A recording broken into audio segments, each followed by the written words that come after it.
برسوں پہلے ملک کے پرستان پر ایک نیک دل بادشاہ حکومت کرتا تھا۔ بادشاہ کے 3 بیٹے تھے۔ ایک دن تینوں بیٹے شاہی باغ میں کھیل رہے تھے کہ سب سے چھوٹے شہزادے کو سونے کا ایک پر ملا۔ جب بادشاہ نے دیکھا تو بادشاہ کہنے لگا، یہ تو کسی سونے کے پرندے کا پر لگتا ہے، ہم اس پرندے کو ضرور حاصل کریں گے۔ پھر بادشاہ نے سب سے بڑے شہزادے شیخو سے کہا، بیٹے شیخو، اس پرندے کی تلاش میں نکل جاؤ اور اس پرندے کو پکڑ کر لاؤ۔ شہزادہ شیخو تیر و کمان لے کر چل پڑا۔ شیخو جیسا نام تھا ویسے ہی اس کی صورت اور سیرت بھی تھی۔ وہ اپنے آپ کو ہوشیار اور چالاک سمجھتا تھا، مگر وہ تھا بالکل ہی بدھو۔ ایک دن جنگل میں اسے ایک لومڑی ملی۔ اس نے کمان پر تیر چڑھایا تو لومڑی کہنے لگی، مجھے مت مارو، میں تمہیں سونے کے پرندے کا پتہ بتاؤں گی۔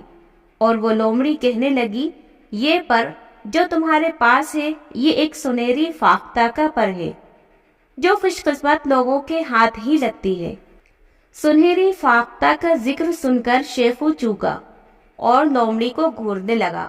لومڑی نے پھر کہا، راستے میں آپ کو ایک شاندار سرائے ملے گی، مگر آپ وہاں رات مت گزارنا، بلکہ قریب ہی ایک ٹوٹی پھوٹی جھوپڑی میں نرم گھاس پر سو جانا۔ شہزادہ کہنے لگا، میں شہزادہ ہو کر آخر گھاس پر کیسے سو سکتا ہوں؟ یہ ہرگز نہیں ہو سکتا۔ کیا میرے پاس روپیہ پیسوں کی کوئی کمی ہے؟ اتنا کہہ کر شیخو نے تیر چلا دیا، مگر لومڑی فوراً سے بھاگ گئی۔ شیخو بڑبڑاتا ہوا آگے چل پڑا۔